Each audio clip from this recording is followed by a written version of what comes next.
Well, I chose from really probably almost 20 years of our practice. I mean, in the first years, we were doing projects to survive, and they're not necessarily in our portfolio or something that we put on our office walls.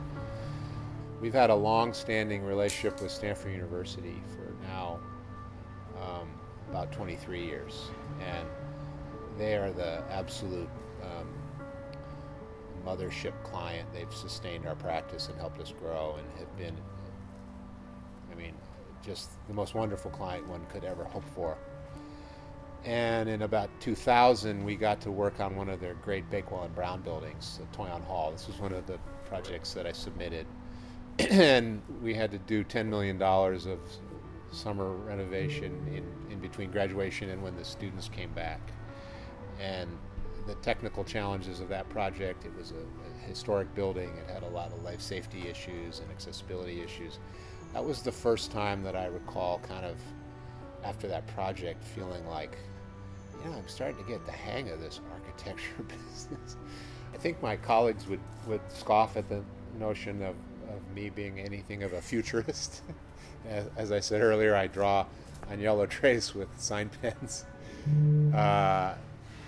I'm not known as an early adopter by any stretch of the imagination. I would just put it in general terms that I think the kind of social contract that the profession has really developed with addressing issues of sustainability and climate change.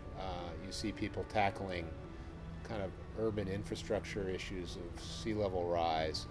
I think our colleagues in landscape architecture have perhaps taken a front seat in that, and that's fine. They're the people who deal with large-scale landforms, but I think architecture certainly has a role to play in addressing those larger issues. But if we can inspire thoughtful interventions and if someone can learn something from the way we work, then we'll have succeeded, I think. Great. A project like the Stanford Educational Farm, it's a small mark on the landscape.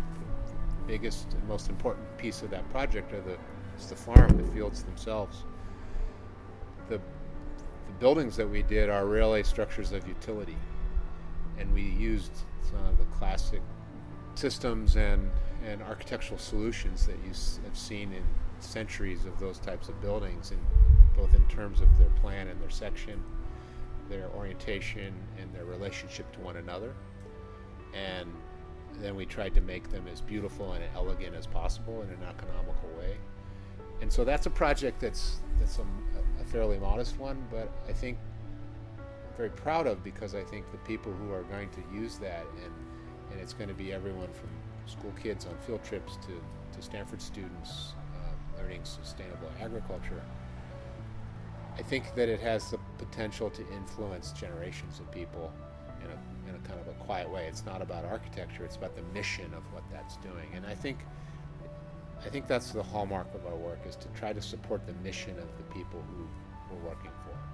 And we try to work for people who are doing things that we really admire and respect, that are furthering society in a small way. I mean, we're not changing urban landscapes, but we're doing our bit, one project at a time.